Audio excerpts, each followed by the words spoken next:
ਸਤਿ ਸ੍ਰੀ ਅਕਾਲ। ਜਸ TV ਦੇਖ ਰਹੇ ਹੋ ਤੁਸੀਂ। ਮੈਂ ਸਤਵਿੰਦਰ ਸਿੰਘ ਰੰਧਾਵਾ। ਹਰਿਆਣਾ ਦੇ ਮੁੱਖ ਮੰਤਰੀ ਨਾਇਬ ਸਿੰਘ ਸੈਣੀ ਵੱਲੋਂ ਲੋਕਾਂ ਨੂੰ ਸੰਬੋਧਨ ਕੀਤਾ ਗਿਆ कि कुछ कह रहे हैं नायब सिंह सैनी, और सुनते हैं। आज 3 विषयों को लेकर के आपके बीच में उपस्थित हुआ हूं। कांग्रेस ने अग्निवीर को लेकर के एक बड़ा दुष्प्रचार वो कर रही है। सरकार की, आदरणीय प्रधानमंत्री जी की ये बहुत ही लोकहित की योजना है। इस योजना के माध्यम से हमारे पास स्किल युवा, एक्टिव युवा वो तैयार होता है। आदरणीय प्रधानमंत्री जी द्वारा 14 जून 2022 को ये अग्निपथ योजना लागू की गई थी। इस योजना के तहत भारतीय सेना में 4 वर्ष के लिए अग्निवीर की तैनाती की जाती है। हमारी सरकार ने हरियाणा में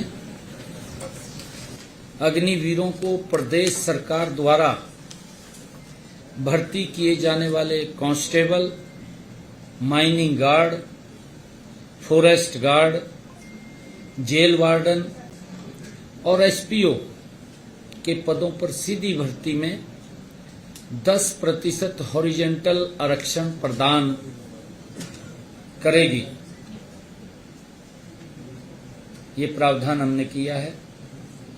दूसरा, हमने इन अग्निवीरों को ग्रुप बी और सी में सरकारी पदों के लिए निर्धारित अधिकतम आयु 3 वर्ष की छूट प्रदान की जाएगी।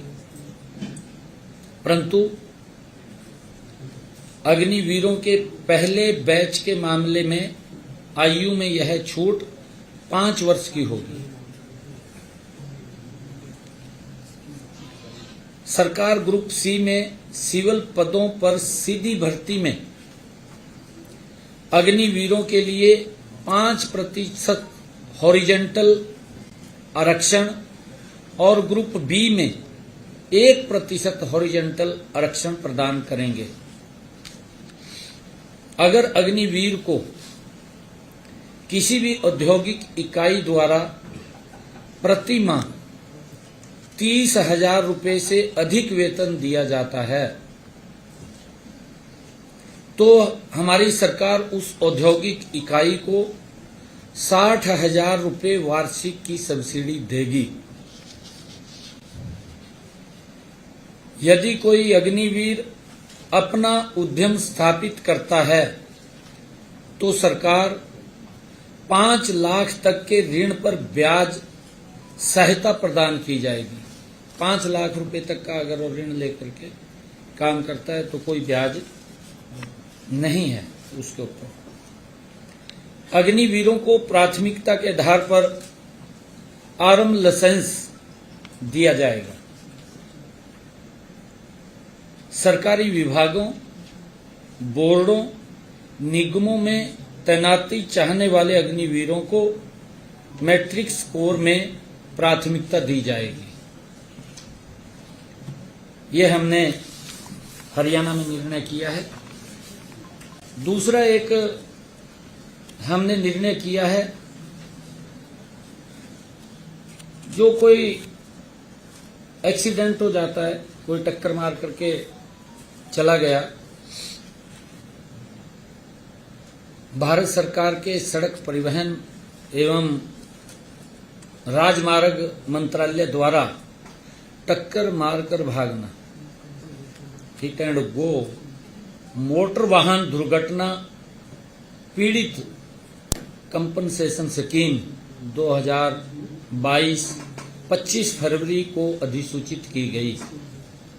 हमने हरियाणा में भी भारत सरकार की इस योजना के तर्ज पर एक सरलीकृत योजना को लागू करने का निर्णय किया है। हरियाणा सरकार प्रदेश में यातायात दुर्घटना के पीड़ितों को मुआवजा देगी और निःशुल्क उपचार की भी सुविधा प्रदान करेगी। हमने इसको 112 के साथ जोड़ करके कोई एक्सीडेंट हो जाता है, किसी भी हॉस्पिटल के अंदर वो उसको पहुंचाएंगे। कई बार जब पेशेंट वहां जाता था ये सोचते रहते थे कि इसका पैसा कौन देगा कौन नहीं देगा। अगर किसी का दुर्घटनावश कोई दुर्घटना हो जाती है, एक्सीडेंट हो जाता है, तो उसको नियरेस्ट, चाहे वो प्राइवेट हॉस्पिटल है चाहे वो सरकारी हॉस्पिटल है, उसको तुरंत वहां पहुंचाएंगे और उसका सारा खर्चा वो सरकार वहन करेगी। ये निर्णय हमने किया है और ये सारा का सारा खर्चा ये जो वहन होगा ये हरियाणा रोड सेफ्टी फंड से किया जाएगा। हमने इस स्कीम के अंदर लिया है। इस स्कीम के तहत बीमाकृत तथा बीमा रहित वाहनों और टक्कर मारकर भागने वाले वाहन दुर्घटनाओं के पीड़ितों को कैशलेस उपचार की सुविधा प्रदान की जाएगी। इस स्कीम को सही ढंग से लागू करने के लिए स्थायी समिति का गठित करने का प्रावधान किया गया है। स्थायी समिति का एक गठन करने का प्रावधान इसके अंदर किया गया है। इस समिति में सड़क परिवहन और राजमार्ग मंत्रालय के अधिकारी तथा साधारण बीमा परिषद के प्रतिनिधि शामिल किए गए हैं। इसके अतिरिक्त इस स्कीम को जिला स्तर पर उचित रूप से लागू करने के लिए एक जिला स्तरीय कमेटी का भी गठन किया जाएगा। किसी भी आवेदक को कैशलेस उपचार के लिए दावा संबंधित दावा जांच अधिकारी को प्रस्तुत करना होगा तथा दावे की रिपोर्ट जांच अधिकारी द्वारा दावा निपटान आयुक्त डीसी को वो भेजी जाएगी और जांच आयुक्त द्वारा रिपोर्ट प्रस्तुत करने के 15 दिन के अंदर कंपनसेशन के भुगतान के आदेश जारी कर दिया जाएगा और इसके 15 दिन के अंदर ही मुआवजे का भी जो पैसा उसके इलाज के लिए खर्च हुआ वो भी तुरंत जारी हो जाएगा। जो भी हॉस्पिटल के अंदर जहां उसके इलाज के लिए दवाई या कुछ और उसका जो खर्चा आएगा वो भी दिया जाएगा। अगर दुर्घटना में पीड़ित की मृत्यु हो जाती है तो कंपनसेशन का भुगतान उसके परिजनों को किया जाएगा। घायल होने की अवस्था में पीड़ित को ही मुआवजा दिया जाएगा। ये हमने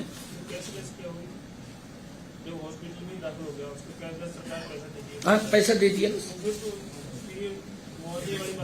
नहीं, मुआवजा हुआ है।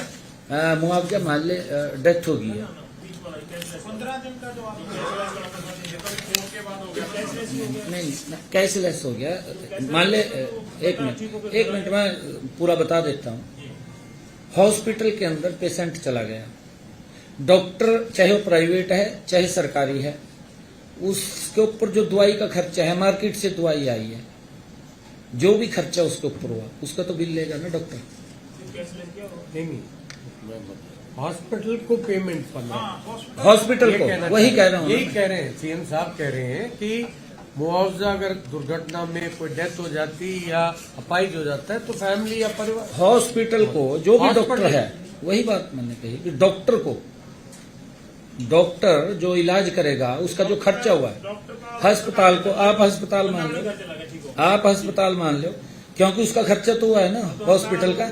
जो वो खर्चा उसका हुआ है वो डीसी के पास एप्लीकेशन देगा और 15 दिन के अंदर उसका भुगतान हो जाएगा। हो जाएगा हाँ जी। ये 112 है, 112 को हमने जोड़ा है ना। मान लो एक्सीडेंट रोड के ऊपर हो गया, पुलिस की कोई गाड़ी एम्बुलेंस कोई व्यक्ति उठा करके ले गया, उसको हॉस्पिटल में ले गया तो जाके एडमिट करा दिया। कई बार ये देखते हैं कि भाई अभी पैसे आएंगे, इसके ऊपर तो इतना खर्चा है, ये खर्चा है। ये अधिकार पूरे वहां हॉस्पिटल्स को दिए गए हैं कि वो देखिए वो तो दुर्घटना के अंदर अनलिमिटेड का इसके अंदर कोई सवाल ही नहीं है। एक ऐसे समय के अंदर हेल्प कर रहे हैं कि अगर जब कोई दिक्कत आती है, यहाँ भी कहीं दुर्घटना हो जाए, हाँ उसका इलाज हो जाएगा। हाँ उसका इलाज हो जाएगा। मतलब ये है कि कई बार ग्रीवियस इंजरी होती है, क्रिटिकल इंजरीज होती है, लाखों का खर्चा होता है, तो आपने कोई कैप रखा है उसमें कि कितना? हाँ वो भी बता देंगे, वो भी बता देंगे, क्योंकि प्राथमिक उपचार के लिए है ना, हमें तो तुरंत उसके अंदर कई बार दिक्कतें आती हैं एकदम, उसके लिए वो बता देंगे आप। सर, पंजाब में एक फैसला स्कीम है जहाँ पे जो बचाने वाले हैं उनको भी एक मिलता है, तो इंसेंटिव होता है जान बचाने के लिए। हमने इस स्कीम को लागू किया और इसके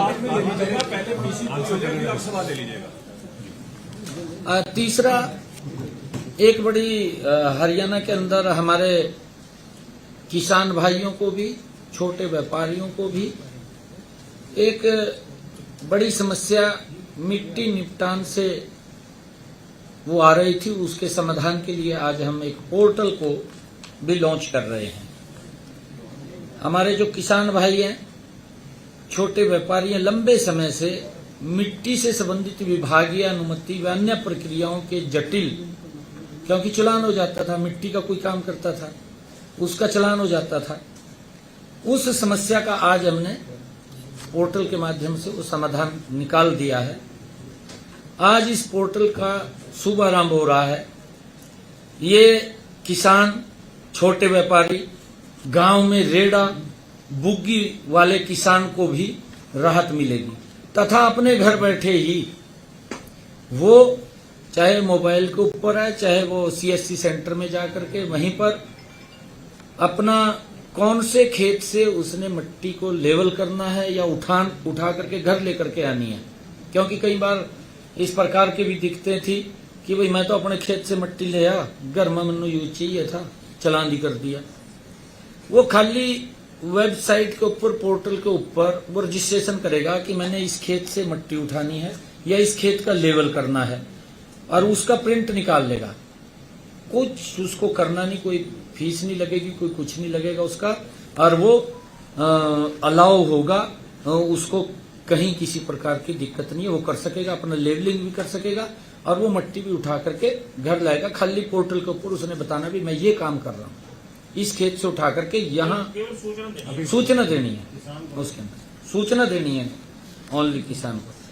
किसान व छोटे व्यापारी अगले 3 महीने तक ऑनलाइन प्रक्रिया के साथ साथ ऑफलाइन भी, मान ले उसको पोर्टल के ऊपर समझ नहीं आ रहा, नहीं समझ आ रहा तो वो माइनिंग ऑफिस में एमओ के पास जाकर के भी वहां पर खाली परमिट वो ले आएगा, दे आएगा, बस वो अपने आप करेंगे, अर्जी लिख के दे आएगा, उसकी अर्जी लिख के देगा, उससे कोई सर्टिफाइड करके ले आएगा।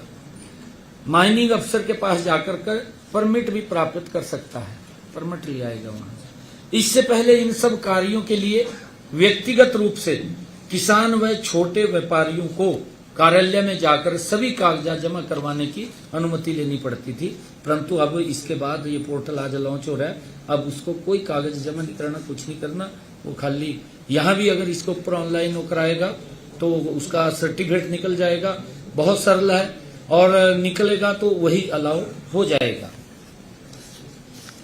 किसान अपनी भरत के लिए, मान लो उसने अपने खेत से अपने घर कोई मकान बना रहा है, भरत करना है उसने, उसमें भी बड़ी दिक्कतें आती थी, भरत के कार्य के लिए इस पोर्टल के माध्यम से परमिट प्राप्त कर सकेगा। उसे इसके लिए भी किसी प्रकार का कोई शुल्क नहीं देना पड़ेगा। पहले तो उसको 200 रुपए की फीस देनी पड़ती थी, अब उसको भी समाप्त कर दिया है, अब वो 200 रुपए की फीस भी नहीं उसको देनी पड़ेगी। अपने भरत के लिए अपने खेत से मिट्टी उठाए, वो बताएगा कि इस खेत से मैं मिट्टी उठा रहा हूं और यहां मैंने भरत करना है, उसको कोई पैसा नहीं देना पड़ेगा। वो घर बैठे ही इस पोर्टल के माध्यम से रजिस्टर्ड करेगा, बताएगा भी मैंने इस खेत से उठाना है, यहाँ भरत करना है, कोई पैसा नहीं लगेगा। साधारण मिट्टी के व्यवसाय से जुड़े जो छोटा काम करते हैं व्यापारी भी अब इस पोर्टल के माध्यम से अनुमति ले सकेंगे। उनके लिए कोई फीस होगी? बता रहा हूं मैं, ऐसे व्यापारी जो 450 घन मीटर तक साधारण मिट्टी के उत्खनन करने की अनुमति इस पोर्टल के माध्यम से घर बैठे प्राप्त कर सकेंगे। इसके लिए ई रवाना की भी जरूरत नहीं होगी, खाली वो प्रिंट ही दिखाना उसने, कोई ई रवाना की इसके अंदर जरूरत नहीं है। ऐसे व्यापारी जो 450 घन मीटर से अधिक मात्रा में मिट्टी के उत्खनन में शामिल है, जैसे कहीं एनएच के ऊपर बर्थ चल रहा है, काफी संख्या के अंदर मिट्टी जा रही है, वह भी इस पोर्टल के माध्यम से घर बैठे अनुमति ले सकेंगे। उनको ई रवाना देना पड़ेगा, ई रवाना उनको देना पड़ेगा, क्योंकि उसके ऊपर चार्जेज लगेंगे जब वो उसके अंदर कर रहा है, हाँ कमर्शियल काम कर रहा है। इस पूरी प्रक्रिया में हमने ग्राम पंचायतों को भी महत्वपूर्ण जिम्मेवारी दी है।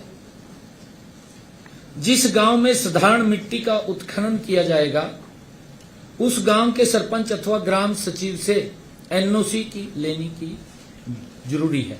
एनओसी लेगा वो, ग्राम पंचायत की जमीन है, वहां से उसने मिट्टी उठानी है, तो वो ग्राम पंचायत से एनओसी लेगा, या किसी व्यक्ति के खेत से उठानी है, उस खेत मालिक की वो एनओसी उसकी लेगा, वो पंचायत के अंदर बताएगा। जिस गांव में साधारण मिट्टी का उत्खनन होगा, उस मिट्टी के उत्खनन से प्राप्त रॉयल्टी का, मान लीजिए जहां से वो मिट्टी लेगा, कॉन्ट्रैक्टर है या ठेकेदार है, उसका 50% हिस्सा जो पैसा आएगा वो गांव को देगा, पंचायत के खाते में जमा कराएगा। 50% रॉयल्टी के तौर पे जो पैसा आएगा, इससे संबंधित ग्राम पंचायत ग्राम का कोई भी विकास कार्य वो करवा सकेंगे। ग्राम पंचायतें, जैसे अमृत सरोवर की आदरणीय प्रधानमंत्री जी की, मोदी जी की एक परिकल्पना है और अमृत सरोवर चल रहे हैं। पंचायत में जोहड़ अथवा तालाब बनाते तो इन ग्राम पंचायतों को निकाली गई मिट्टी के निपटान के लिए जटिल विभागीय प्रक्रिया का सामना करना पड़ता था। इसलिए इस प्रक्रिया के सरलीकरण के लिए अगले 3 से 4 दिनों में तालाब अथवा जोहड़ बनाने अथवा उसकी सफाई, डीसिल्टिंग उसके अंदर हो जाती है, उसकी सफाई करानी है, के लिए मिट्टी के उत्खनन से संबंधित प्रक्रिया का प्रावधान भी इस पोर्टल में कर दिया जाएगा। ये इसका सरलीकरण किया है। ये 3 आज के विषय थे, जो छोटी छोटी समस्याएं थी, और इन समस्याओं का काफी लोगों को दिक्कत हो रही थी।